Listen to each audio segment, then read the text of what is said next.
ದೇವಸ್ಥಾನದ ಎದುರು ರೇಷ್ಮೆ ಪಂಚೆ ಮತ್ತು ಬಿಳಿ ಶರ್ಟ್ ಧರಿಸಿ ಸಿಂಗಾರಗೊಂಡು ನಿಂತಿದ್ದ ಜೀವನ್ ಮುಖದಲ್ಲಿಯೇ ಒಂದು ರೀತಿಯ ಪೈಶಾಚಿಕತೆ ತುಂಬಿಕೊಂಡಿತ್ತು. ದೇವಸ್ಥಾನದ ಎದುರಿದ್ದರೂ ಅವನ ಮನಸ್ಸಿನಲ್ಲಿ ಪೂರ್ತಿ ಭೂಮಿಯ ಮೇಲಿನ ಸೆಡೆ ತುಂಬಿತ್ತು.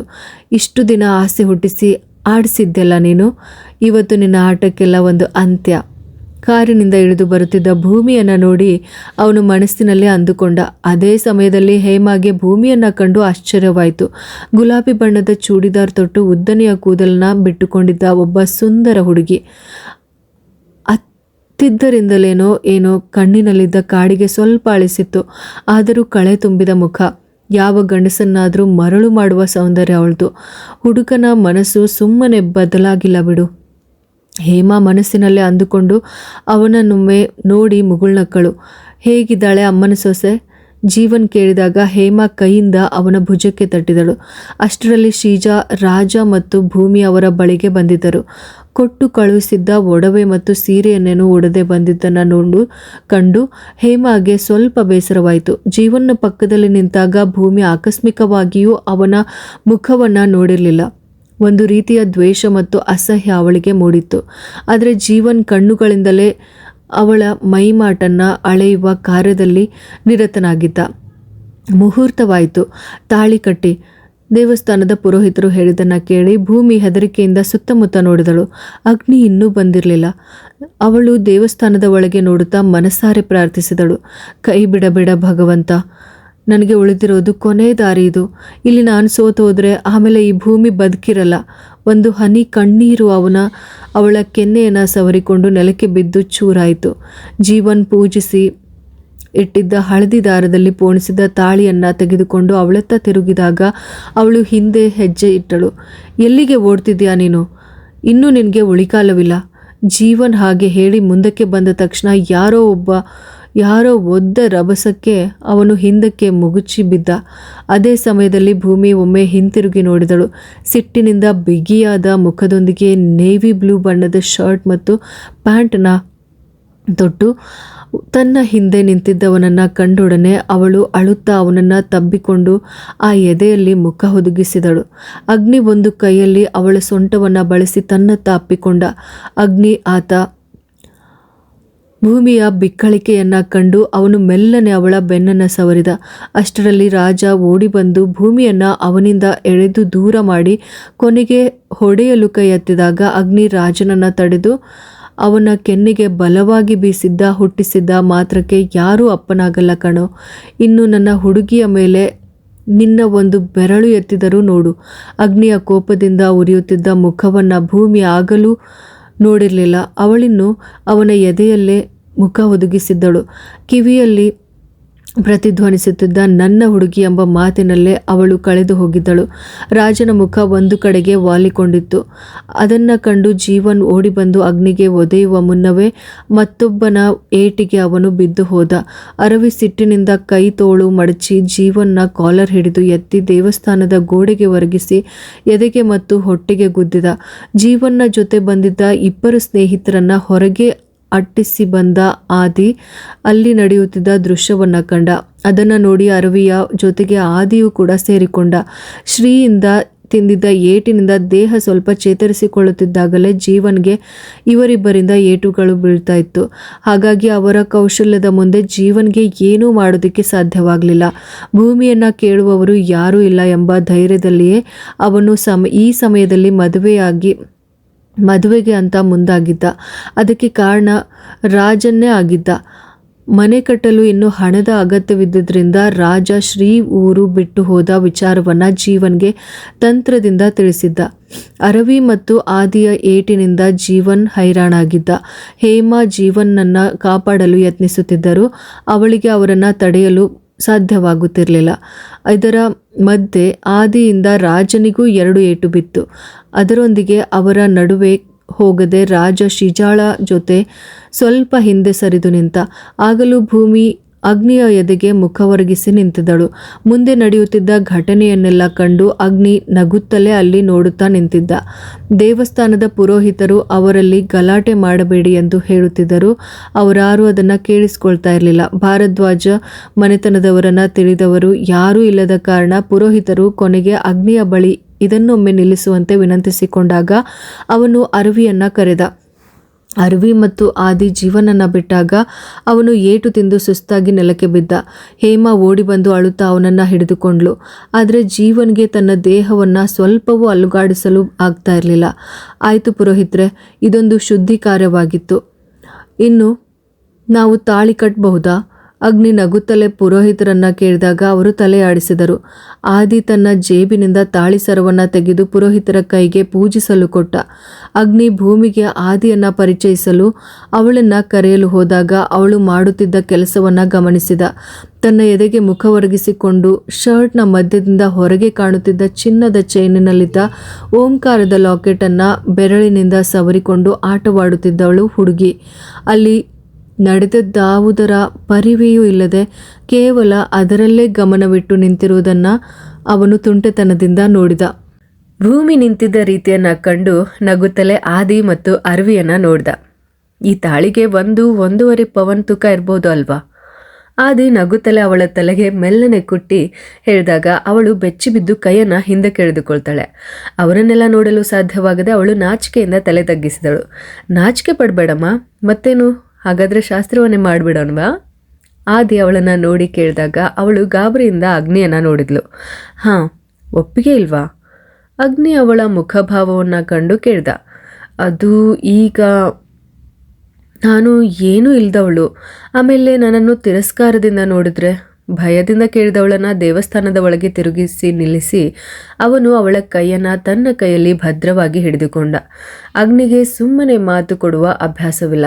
ಈ ಕ್ಷಣದಲ್ಲಿ ಈ ದೇವಸ್ಥಾನದಲ್ಲಿರುವ ಮಹಾದೇವನನ್ನೇ ಸಾಕ್ಷಿಯಾಗಿಟ್ಟುಕೊಂಡು ನನ್ನವಳಾಗಿರುವವಳಿಗೆ ಅಗ್ನಿ ಕೊಡುವ ಮಾತು ಇದು. ನನ್ನ ಉಸಿರಿರೋವರೆಗೂ ನಾನು ನಿನಗೆ ಒಳ್ಳೆಯ ಸಂಗಾತಿಯಾಗಿರ್ತೀನಿ. ಸಾವಿನಲ್ಲೂ ಕೂಡ ನಿನ್ನನ್ನು ಒಂಟಿಯಾಗಿ ಬಿಟ್ಕೊಡಲ್ಲ. ನಿನ್ನ ಪರಿಸ್ಥಿತಿಯನ್ನು ನೋಡಿ ಅಗ್ನಿ ನಿನ್ನನ್ನು ಪ್ರೀತಿಸಲಿಲ್ಲ. ಈ ಮನಸ್ಸನ್ನು ನೋಡಿದ್ದೀನಿ, ಅದು ಈ ಜನ್ಮ ಪೂರ್ತಿ ಹೀಗೆ ಇರುತ್ತದೆ. ಇನ್ನೂ ನಿನಗೆ ನನ್ನನ್ನು ನಂಬೋದಕ್ಕೆ ಕಷ್ಟವಾಗಿದ್ದರೆ ಈ ಕ್ಷಣದಲ್ಲಿ ನಾವು ಬೇರೆ ಆಗೋಣ. ಹಾಗೆಂದ ಮಾತ್ರಕ್ಕೆ ನಿನ್ನ ಮೇಲಿನ ಪ್ರೀತಿ ಇಲ್ಲೇ ಮುಗೀತು ಅಂತಲ್ಲ. ಯಾವಾಗಲೂ ನಿನಗೆ ಕಾವಲಾಗಿ ನಾನೇ ಇರ್ತೇನೆ. ಭೂಮಿ ಏನು ಮಾತನಾಡದೆ ತಲೆ ತಗ್ಗಿಸಿ ನಿಂತಿರೋದನ್ನು ಕಂಡು ಅಗ್ನಿ ಅವಳ ಮುಖವನ್ನು ಮೇಲಕ್ಕೆತ್ತಿದ. ಏನಾಯಿತು?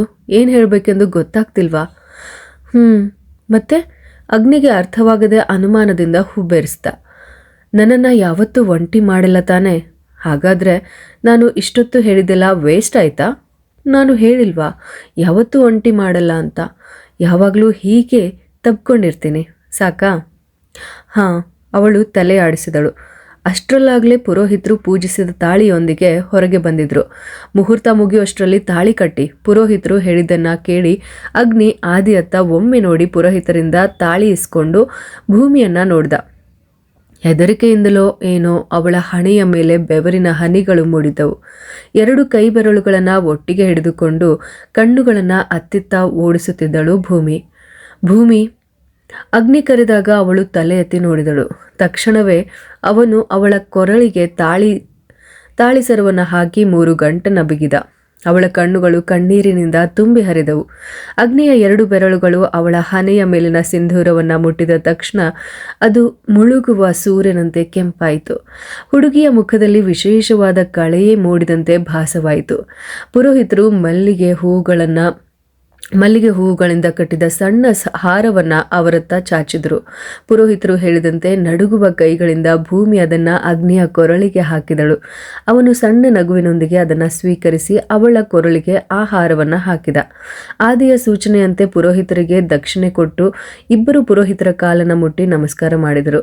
ಅಗ್ನಿ ಭೂಮಿಯ ಜೊತೆ ಆದಿಯ ಕಾಲು ಮುಟ್ಟಿ ನಮಸ್ಕರಿಸಿದಾಗ, ಎದ್ದೇಳಲೆ, ನನಗಿನ್ನೂ ಅಷ್ಟು ವಯಸ್ಸೇನೂ ಆಗಿಲ್ಲ. ಆದಿ ಹಾಗೆ ಹೇಳಿ ಭೂಮಿಯನ್ನು ಎತ್ತಿ ನಿಲ್ಲಿಸಿದ. ಅಪ್ಪ ಅಮ್ಮ ಇಲ್ಲದ ಕಾರಣ ಮನೆಯ ಹಿರಿಯ ಮಗನ ಸ್ಥಾನದಲ್ಲಿದ್ದೀಯಾ ಅಂತ ನಿನ್ನ ಕಾಲು ಮುಟ್ಟಿದ್ದು ತಪ್ಪಾಯ್ತಾ? ಅಗ್ನಿ ಅವನನ್ನು ನೋಡಿ ಸಿಟ್ಟಿನಿಂದಲೇ ಹೇಳ್ದ. ಹೋಗೊಲ್ಲೆ, ಇನ್ನೂ ಮನೆಗೆ ಹೋದಾಗ ಏನಾದರೂ ತೊಂದರೆ ಆಗುತ್ತಾ? ಅವನು ಅನುಮಾನದಿಂದ ಕೇಳಿದ. ದೇವರಿಗೆ ಗೊತ್ತು. ಆದರೂ ಅಮ್ಮನ ಬಳಿ ಒಮ್ಮೆ ಹೇಳಬಹುದಿತ್ತು. ಅರವಿ ತನ್ನ ಅಭಿಪ್ರಾಯ ಹೇಳಿದಾಗ ಅವಳು ಹೆದರಿಕೆಯಿಂದ ಅಗ್ನಿಯ ಕೈ ಹಿಡಿದುಕೊಂಡಳು. ಭೂಮಿ, ಹೆದರಬೇಡ. ಇದೊಂದು ಗೌಪ್ಯ ಮದುವೆ ಆಗಿದ್ರಿಂದ ಇದೆಲ್ಲ ಮಾಮೂಲಿ ಅಲ್ವಾ, ನಾವು ನೋಡ್ಕೊಳ್ಳೋಣ. ಅರವಿ ಅವಳನ್ನ ಸಮಾಧಾನಪಡಿಸಿದ. ದೇವಸ್ಥಾನದಿಂದ ಹೊರಡುವ ಮುನ್ನ ಅಗ್ನಿ ಭೂಮಿಯನ್ನ ಹತ್ತಿರಕ್ಕೆ ಎಳೆದುಕೊಂಡು ಕೆಲವು ಫೋಟೋಗಳನ್ನು ತೆಗೆಸಿಕೊಂಡ. ಅವಳಾದರೂ ಹೆದರಿಕೆಯಿಂದಲೇ ಎಲ್ಲದಕ್ಕೂ ಒಪ್ಪಿಕೊಳ್ಳುತ್ತಿದ್ದಳು. ಜೀವನನ್ನ ಆಸ್ಪತ್ರೆಗೆ ಕರೆದುಕೊಂಡು ಹೋಗಲು ರಾಜ ಮತ್ತು ಶೀಜಾ ಹೋದ ಕಾರಣ ಅವಳಿಗೆ ಹೆದರಲು ಅಲ್ಲಿ ಯಾರೂ ಇರಲಿಲ್ಲ. ದೇವಸ್ಥಾನದಿಂದ ಭಾರದ್ವಾಜ ಮನೆತನಕ್ಕೆ ಅಗ್ನಿಯ ಕಾರಿನಲ್ಲಿಯೇ ಭೂಮಿ ಹೋದಳು. ಅರವಿ ಮತ್ತು ಆದಿ ಮನೆಯಲ್ಲಿ ವಿಷಯ ತಿಳಿಸಲು ಅವರಿಗಿಂತ ಮೊದಲೇ ಕಾರು ತೆಗೆದುಕೊಂಡು ಹೊರಟಿದ್ದರು. ಅವನ ಮನೆಗೆ ಹೋಗುವ ಪ್ರಯಾಣ ಅವಳನ್ನು ಬಹಳ ಭಯಪಡಿಸಿತ್ತು. ಏನು ಮಾಡಬೇಕೆಂದು ತಿಳಿಯದೆ ನಡುಗುತ್ತಿದ್ದವಳನ್ನು ಆಶ್ಚರ್ಯಗೊಳಿಸುವಂತೆ ಅಗ್ನಿ ಕಾರನ್ನು ತಿರುಗಿಸಿ ಅವಳ ಮನೆಯತ್ತ ಹೊರಟಾಗ ಅವಳು ಬೆರಗಾಗಿ ನೋಡಿದಳು. ಅವಳ ಮನೆಯ ಮುಂದೆ ಬಂದ ತಕ್ಷಣ ಅಗ್ನಿ ಇಳಿಯಲು ಹೇಳಿದ. ಅವಳಿಗೆ ಬಹಳ ಬೇಸರವಾಯಿತು. ತನ್ನನ್ನು ಪ್ರಾಣದಂತೆ ನೋಡಿಕೊಂಡವರಿಲ್ಲದೆ ತನಗೆ ಮದುವೆಯಾದದ್ದು ನೆನಪಿಸಿಕೊಂಡು ಅವಳ ಕಣ್ಣುಗಳು ತುಂಬಿ ಬಂದವು. ನಮ್ಮ ಜೀವನದ ಪ್ರತಿಯೊಂದು ಕ್ಷಣವನ್ನು ಮೇಲಿರುವವನು ಬರೆದಿಟ್ಟಿರುತ್ತಾನೆ ಭೂಮಿ. ಹಾಗಾಗಿ ಕಳೆದು ಹೋದದನ್ನು ನೆನೆದು ಬೇಸರ ಮಾಡಿಕೊಳ್ಳದೆ ಬಾ. ಹೀಗೆ ಹೇಳುತ್ತಾ ಅವಳನ್ನು ತಬ್ಬಿಕೊಂಡು ಆ ಪುಟ್ಟ ಮನೆಯತ್ತ ಅಗ್ನಿ ನಡೆದ. ಅಂಗಳದಲ್ಲಿ ಕಾರು ಬಂದು ನಿಂತ ಸದ್ದನ್ನು ಕೇಳಿ ಕೇಶವ ಮತ್ತು ನಾಣಿ ಅಜ್ಜಿ ಆತುರದಿಂದ ಹೊರಬಂದರು. ಅಗ್ನಿಯ ಪಕ್ಕದಲ್ಲಿ ಸುಮಂಗಲಿಯಾಗಿ ನಿಂತಿದ್ದ ಭೂಮಿಯನ್ನ ಕಂಡು ಅವರ ಮುಖ ಅರಳಿತು. ಅದು ಅಗ್ನಿ ಅವಳನ್ನ ಮದುವೆಯಾಗಿದ್ದನ್ನ ಕಂಡು ಬಂದ ಸಂತೋಷವಾಗಿರಲಿಲ್ಲ.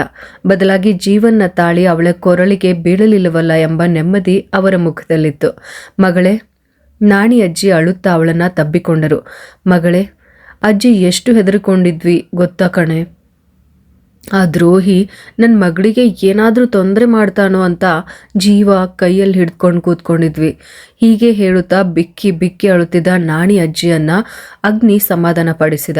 ಆ ದ್ರೋಹಿ ಏನೂ ಮಾಡಿಲ್ಲ ಅಜ್ಜಿ. ನಿಮ್ಮ ಒಪ್ಪಿಗೆ ಇಲ್ಲದೆ ಈ ಅಗ್ನಿ ಇವಳ ಕೊರಳಿಗೆ ತಾಳಿ ಕಟ್ಬಿಟ್ಟ. ಚಿನ್ನ, ಹಣ, ಆಸ್ತಿ ಅಥವಾ ಇವಳ ಸೌಂದರ್ಯವನ್ನು ನೋಡಿ ನಾನು ಇವಳಿಗೆ ತಾಳಿ ಕಟ್ಟಿ ಸ್ವಂತ ಮಾಡಿಕೊಂಡದ್ದನ್ನಲ್ಲ. ನನಗೆ ಇವಳಂದ್ರೆ ಇಷ್ಟ. ಇನ್ನು ಯಾವನು ಇವಳನ್ನು ನೋಯಿಸೋದಕ್ಕೆ ಬರೋದಿಲ್ಲ. ಇದು ನನ್ನ ಮಾತು. ಪ್ರಾಣಕ್ಕಿಂತ ಹೆಚ್ಚಾಗಿ ನಾನು ಅವಳನ್ನು ನೋಡ್ಕೊಳ್ತೀನಿ. ನಮ್ಮನ್ನು ಆಶೀರ್ವಾದ ಮಾಡಿದ್ರೆ ಸಾಕು. ಅಗ್ನಿ ಹೇಳಿದ್ದನ್ನ ಕೇಳಿ ಕೇಶವ ಅಜ್ಜ ಅವನಿಗೆ ಕೈ ಮುಗಿದರು. ಏನಿದು ಅಜ್ಜ, ಇದಕ್ಕಾಗಿಯಾ ನಾವು ಇಲ್ಲಿಗೆ ಬಂದಿದ್ದು? ನಮ್ಮನ್ನು ಆಶೀರ್ವಾದ ಮಾಡೋದಲ್ವಾ? ಅಗ್ನಿ ನಿರಾಸೆಯಿಂದ ಕೇಳ್ದ. ಮಗನೇ, ಇವಳಿಗಾಗಿ ನಾವು ಏನನ್ನೂ ಕೂಡಿಟ್ಟಿಲ್ಲ ಕಣಪ್ಪ. ಏನೂ ಇಲ್ಲದ ನನ್ನ ಮಗಳನ್ನ ನಾನು ಹಾಗೆ ತಾನೇ ಒಂದು ಮನೆಗೆ ಕಳುಹಿಸಲಿ? ಕೇಶವ ಅಜ್ಜ ಸಂಕಟದಿಂದ ಕೇಳಿದರು. ಏನೂ ಬೇಡ, ತುಂಬು ಹೃದಯದಿಂದ ನಮ್ಮಿಬ್ಬರನ್ನ ಹರಸಿದರೆ ಸಾಕು ಅಷ್ಟೆ. ಇನ್ನು ಮುಂದೆ ಇವಳಿಗೆ ಯಾರಿಂದಲೂ ತೊಂದರೆ ಆಗಲ್ಲ. ಇದು ಅಗ್ನಿಯ ಮಾತು. ಅಗ್ನಿ ಕೇಶವ ಅಜ್ಜನ ಕೈ ಹಿಡಿದು ಭರವಸೆ ಕೊಟ್ಟ. ಅಷ್ಟರಲ್ಲೇ ನಾಣಿ ಅಜ್ಜಿ ಆರತಿ ತಟ್ಟೆಯೊಂದಿಗೆ ಹೊರಬಂದರು. ಬಲಗಾಲಿಟ್ಟು ಒಳಗೆ ಬನ್ನಿ ಮಕ್ಕಳೇ. ಭೂಮಿ ಮತ್ತು ಅಗ್ನಿಗೆ ಆರತಿ ಬೆಳಗಿ ಒಳಗೆ ಕರೆದುಕೊಂಡರು ನಾಣಿ ಅಜ್ಜಿ. ತಾತ ಮತ್ತು ಅಜ್ಜಿಯ ಆಶೀರ್ವಾದ ಪಡೆದು ಸ್ವಲ್ಪ ಹೊತ್ತು ಅಲ್ಲಿಯೇ ಕಳೆದು ಇಬ್ಬರು ಮನೆಗೆ ಹೊರಟರು. ಅಲ್ಲಿಗೆ ಹೋಗುವ ದಾರಿ ಭೂಮಿಗೆ ಭಯಾನಕವೆನಿಸಿತು. ಕಾರಿನಲ್ಲಿ ಸುಮ್ಮನೆ ಕುಳಿತಿದ್ದ ಭೂಮಿಯನ್ನ ನೋಡಿ ಅವನು ತುಂಟತನದಿಂದ ನಕ್ಕ. ಇಷ್ಟೊಂದು ಹೆದರುವ ಅಗತ್ಯವೇನೂ ಇಲ್ಲ. ನನ್ನ ಮನೆಯಲ್ಲಿರುವವರಿಗೂ ಮನುಷ್ಯರೇ ತಾನೆ. ನನ್ನ ಮನೆಯಲ್ಲಿರುವವರು ಮನುಷ್ಯರೇ. ಅಗ್ನಿ ನಗುತ್ತಲೇ ಹೇಳಿದ್ದನ್ನು ಕೇಳಿ ಅವಳಿಗೆ ಸಿಟ್ಟು ಬಂತು. ಅಲ್ಲ ಅಲ್ಲ ಅಲ್ಲ ಅಂತ ನಾನು ಹೇಳಿಲ್ಲ. ನಾವೆಲ್ಲ ಸಾಮಾನ್ಯರು. ನನಗೆ ಭಯವಾಗ್ತಿದೆ. ಒಂದು ವೇಳೆ ಅವಳು ಮಾತನ್ನು ಪೂರ್ಣಗೊಳಿಸದೆ ಹೊರಗೆ ನೋಡುತ್ತಾ ಕುಳಿತಳು. ನಾನು ಸಾಮಾನ್ಯನೇ ಕಣೆ. ಆಮೇಲೆ ನೀನು ಹೇಳಿದೆಯಲ್ಲ ಒಂದು ವೇಳೆ ಅಂತ, ಅದ್ರ ಬಗ್ಗೆ ನನಗೂ ಗೊತ್ತಿಲ್ಲ. ಅಲ್ಲಿಗೆ ಹೋದ ಮೇಲೇ ತಿಳಿಯೋದು. ಅವನು ನಗುತ್ತಲೇ ಹೇಳಿ ಡ್ರೈವಿಂಗ್ ಕಡೆ ಗಮನ ಹರಿಸಿದ. ಒಂದು ವೇಳೆ ನನ್ನನ್ನು ಒಪ್ಪಿಕೊಳ್ಳಲು ನಿಮ್ಮ ಮನೆಯವರಿಗೆ ಇಷ್ಟವಿಲ್ಲವಿದ್ದರೆ ಏನು ಮಾಡ್ತೀರಾ? ನೀವು ನನ್ನನ್ನು ಬಿಟ್ಬಿಡ್ತೀರಾ? ಹಾಗೇನಾದರೂ ಆದರೆ ಮತ್ತೆ ಆತ ನನ್ನನ್ನು ಕಾಡೋದಕ್ಕೆ ಬರಲ್ವಾ? ಅವಳು ಯಾರನ್ನೋ ಕೇಳುವಂತೆ ಹೇಳಿದ್ದನ್ನು ಕೇಳಿ ಅಗ್ನಿಗೆ ಅವಳ ಮೇಲೆ ಅಪಾರವಾದ ಪ್ರೀತಿ ಮೂಡಿತು. ಯಾರೂ ಇಲ್ಲದೆ ಒಂಟಿಯಾದ ಹುಡುಗಿಯ ನೋವು ಮತ್ತೆ ಹಳೆಯ ಪರಿಸ್ಥಿತಿಗೆ ಹೋಗಬೇಕಾಗುತ್ತದೋ ಎಂದು ಆತಂಕ ಪಡುತ್ತಿದ್ದವಳನ್ನು ಅಗ್ನಿ ತನ್ನ ಎದೆಗೆ ಒರಗಿಸಿಕೊಂಡ. ಭಯ ಆಗ್ತಿದೆನಾ ಭೂಮಿ? ಭಯವಾಗ್ತಿದೆಯಾ ಭೂಮಿಗೆ? ಅವನು ಮೆಲ್ಲನೆ ಕೇಳಿದಾಗ ಅವಳು ಅವನ ಎದೆಯಲ್ಲಿ ಮುಖ ಹುದುಗಿಸಿದಳು. ಭಾರದ್ವಾಜ ಮನೆತನದ ಎದುರು ಇಳಿಯುವಾಗ ಭೂಮಿ ಅಗ್ನಿಯನ್ನ ನೋಡಿದಳು. ಆಗ ಅವನು ಕಣ್ಣು ಮಿಟುಕಿಸಿ ಧೈರ್ಯ ತುಂಬಿದ. ಆದಿ ಮತ್ತು ಅರವಿ ಅಂಗಳದಲ್ಲಿ ನಿಂತಿದ್ದಾರೆ. ಅಗ್ನಿಯ ಮದುವೆಯಾದ ವಿಷಯ ತಿಳಿದು ಮನೆಯವರೆಲ್ಲರೂ ಒಂದೊಂದಾಗಿ ಹೊರಬರುತ್ತಿದ್ದರು. ಸುಮಿತ್ರಾ ತನ್ನ ಬಳಿ ನಿಂತಿದ್ದ ಭೂಮಿಯನ್ನ ಒಮ್ಮೆ ನೋಡಿದರು. ಅವಳ ಕಳೆ ತುಂಬಿದ ಮುಖ ಮತ್ತು ಅಗ್ನಿಯ ಹಿಂದೆ ಅಡಗಿಕೊಳ್ಳುವಂತೆ ನಿಂತಿದ್ದ ರೀತಿಯನ್ನ ಕಂಡು ಅವರು ಎದೆಗೆ ಕೈ ಇಟ್ಟುಕೊಂಡ್ರು. ದೇವರೇ, ಈ ಹುಡುಗನ ಸ್ವಭಾವಕ್ಕೆ ಈ ಹುಡುಗಿ ಹೇಗೆ ತಾನೇ ಹೊಂದಾಣಿಕೆ ಮಾಡಿಕೊಳ್ತಾಳೋ. ಸುಮಿತ್ರಾ ನೋಡುತ್ತಿದ್ದ ಆ ರೀತಿಯನ್ನ ಕಂಡು ಅಗ್ನಿ ಜೋರಾಗಿ ನಕ್ಕ. ಅದನ್ನ ಕಂಡು ಅವರು ಅವನನ್ನ ತೀಕ್ಷ್ಣವಾಗಿ ನೋಡಿ ಒಳಗೆ ಹೋದ್ರು. ಈ ಥರದ ಮತ್ತಷ್ಟು ಇಂಟ್ರೆಸ್ಟಿಂಗ್ ಕತೆಗಳನ್ನು ನಾನು ನಿಮ್ಮ ಮುಂದೆ ತಗೊಂಡು ಬರ್ತೀನಿ. ಹಾಗಿದ್ರೆ ಮಿಸ್ ಮಾಡದೆ ನಮ್ಮ ಯೂಟ್ಯೂಬ್ ಚಾನಲ್ ಕಥಾಸಾಗರ ಯೂಟ್ಯೂಬ್ ಚಾನಲ್ನ ಇವತ್ತೇ ಸಬ್ಸ್ಕ್ರೈಬ್ ಮಾಡ್ಕೊಳ್ಳಿ. ಹಾಗೆ ಕತೆ ಇಷ್ಟ ಆಗಿದ್ರೆ ಲೈಕ್ ಮಾಡಿ. ಹಾಗೆ ನಿಮ್ಮ ಫ್ರೆಂಡ್ಸ್ ಹಾಗೂ ಫ್ಯಾಮಿಲಿಗೆ ಇವತ್ತೇ ಶೇರ್ ಮಾಡಿ. ಧನ್ಯವಾದಗಳು.